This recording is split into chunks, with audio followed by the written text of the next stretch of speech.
በዛሬው መሰናዷችን ወደ ሀገረ ቱርክ እናመራለን።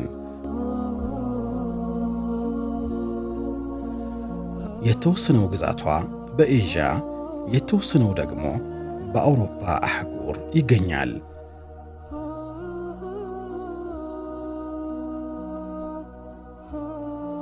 እጅግ የጎላ የባህል፣ የሃይማኖት፣ የታሪክ ሀብት ሀገር ቱርክ በ8 ሀገር የተከበበች ናት።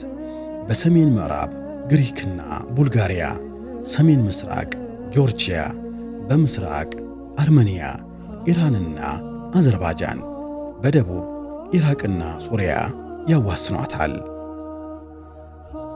የሀገሪቱ በመንግሥት ተቋም፣ በመገናኛ ብዙሃን፣ በትምህርት ተቋማት በዋነኛነት አገልግሎት ላይ የሚውለው ብሔራዊ ቋንቋዋ ተርክሽ ይባላል።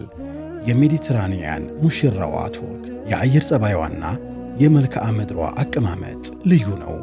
እንደ ሰፌድ የተዘረጉ ሜዳዎቿ፣ እዛም እዚህም የተተከሉት ተራራዎቿ፣ ከበረሃ እስከ ደጋማ ሁሉን ያካተተው የአየር ጸባይዋ ለኑሮ ተመራጭ ናቸው።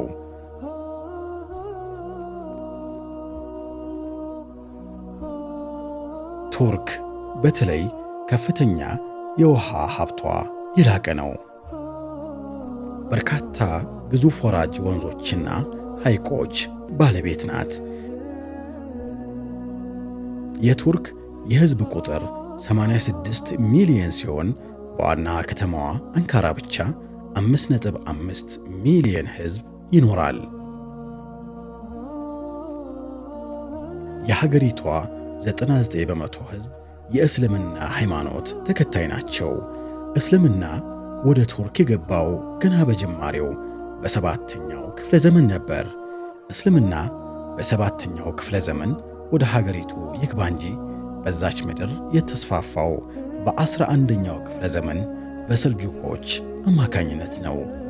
ይህ የሰልጁኮች መጠናከር የኦቶማን ኢምፓየር በ1299 በሀገሪቱ እንዲመሰረት መንገድ ጠርጓል። በኦቶማን ኢምፓየር የተመሰረተው ሥርዓት እስልምና የማህበረሰቡ ባህል መተዳደሪያ ሕጉ እንዲሆን አድርጓል። ኢስላም ወደ ቱርክ ከመግባቱ በፊት ሕዝቦቿ ተንጋሪዝም የተባለ ሃይማኖት ያመልኩ ነበር።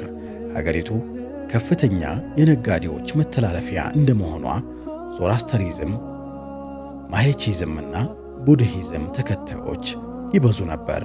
ኢስላም ከ7ኛው እስከ 10ኛው ክፍለ ዘመን በሀገሪቱ ቀስ በቀስ ነበር የተስፋፋው።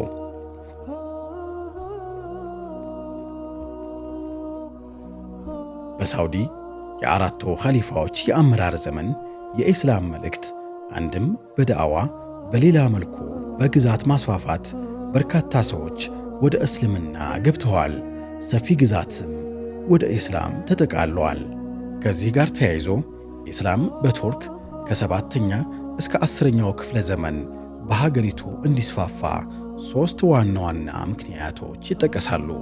የመጀመሪያው የቱርክ ጎሳዎችና መሪዎች በሂደት መስለማቸው፣ ሁለተኛው ደግሞ የዘመኑ ተጽዕኖ ፈጣሪ የነበሩ የቱርክ ምሁራን ቀስ በቀስ መስለማቸውና የኢስላም መልእክተኞችና ዳዒዎች የእስልምናን መልእክት ወደ ማህበረሰቡ ሰርጾ እንዲገባ ሰፊ ሥራ ሰርተዋል። በእነዚህ 3 ምክንያቶች የሃይማኖቱ ተከታዮች በሀገሪቱ ቀስ በቀስ እየተስፋፋ መጣ። በሀገረ ቱርክ እስልምና የተስፋፋውና አሁን ላለችበት ደረጃ መሰረት የጣለው በ11ኛው ክፍለ ዘመን የተመሰረተው የሰልጁኮች ሥርዓት ነው። ሰልጁክ የኦጉስ ቱርኮ አንዱ ቅርንጫፍ ሲሆን በማዕከላዊ ኤዥያ በካስፒያን ባህር በስተደቡብ ይኖሩ የነበሩ ሕዝቦች ናቸው። በቼፍታይ ሰልጁክ መሪነት በ10ኛው ክፍለ ዘመን እስልምናን ተቀበሉ።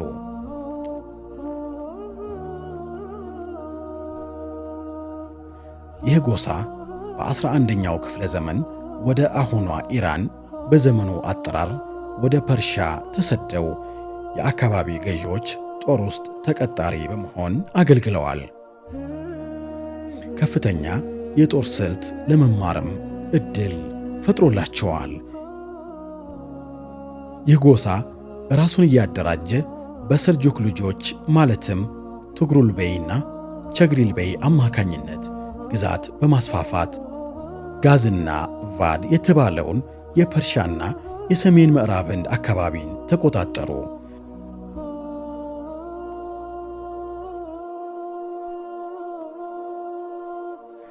ሰፊውን የፐርሻ ግዛት በመቆጣጠር ኒሳፑር፣ ራያና ኢስፎሃን እና መሰል ከተሞችን ገነቡ። ሰልጁኮች ትኩረታቸውን ወደ ምዕራብ አቅጣጫ በማድረግ የባዛንታያን ግዛትን ለመቆጣጠር ግስጋሴያቸውን ጨመሩ። በአልፕስ አርሰላን የተመራው የሰልጁኮች ጦር በ1071 በማንዚከርት ጦርነት ባዛንታይኖችን በማሸነፍ የአሁኗን ቱርክ ተቆጣጠሩ።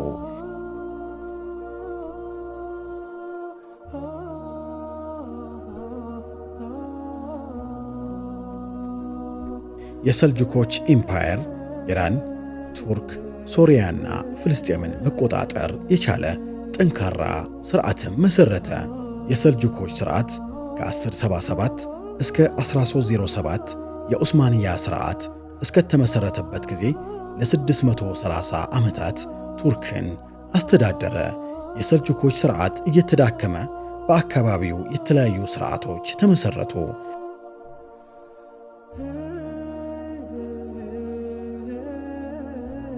በዛን ጊዜ ነበር የዑስማንያ ሥርዓት የተጠነሰሰው።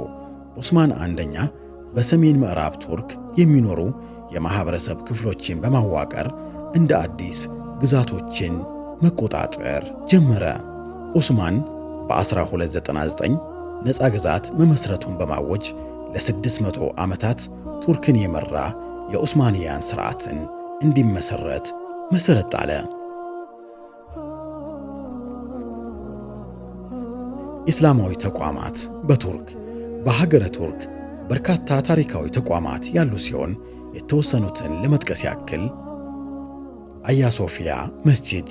ይህ መስጂድ የተመሠረተው በባዛንቲያን ኢምፓየር በክርስቲያን ካቴድራሎች በጀስቲኒያን አንደኛ የተገነባ ሲሆን በጊዜው በቤተ ክርስቲያንነት አገልግሎት ሰጥቷል። የኦቶማን ኢምፓየር በ1453 ኢስታንቡልን ከተቆጣጠረበት ጊዜ ጀምሮ የክርስትና መገለጫ የሆኑ ነገሮችን በማንሳትና ሚናራና መሰል ምልክቶችን በመጨመር ወደ መስጊድነት ቀይረውት ለ482 ዓመታት በመስጊድነት አገለገለ። በ1935 በጊዜው የሀገሪቱ አስተዳደር በሙስጦፋ ከማል አመራርነት ወደ ሙዚየምነት በመቀየር ለ35 ዓመታት አገለገለ። በፕሬዝዳንት ኤርዶጋን አማካኝነት ደግሞ ከ2020 ጀምሮ ዳግም ወደ መስጂድነት ተቀየረ። ወርሃ ረመዳን በቱርክ በወርሃ ረመዳን ቱርካውያን በሰላት በጾምና ማህበራዊ አገልግሎት በመስጠት ያሳልፋሉ።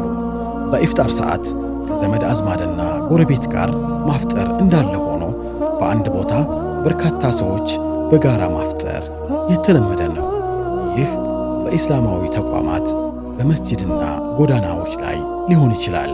በዚህ ወር ከመኖሪያ ቤት ጀምሮ ታላላቅ የገበያ ማዕከላቶችና ጎዳናዎች የረመዳንን ድባብ በሚያሳይ መልኩ ይዋባሉ። ሆቴሎች፣ ምግብ ቤቶችና በየጎዳናዎቹ የምግብ ሽያጭ ላይ የተሰማሩ ግለሰቦችና ተቋማት በዚህ ወር የሚያቀርቡት ምግብ ለረመዳን እንዲሆን ተደርገው ነው።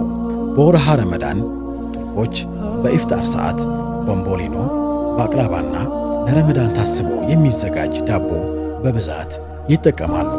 በዚህ ወር በሱሁር ሰዓት ወጣቶች ከቦታ ቦታ እየተንቀሳቀሱ ከበሮ መሰል ነገር እየመቱ የሰዓቱ መድረስን ያውጃሉ፣ ይቀሰቅሳሉ።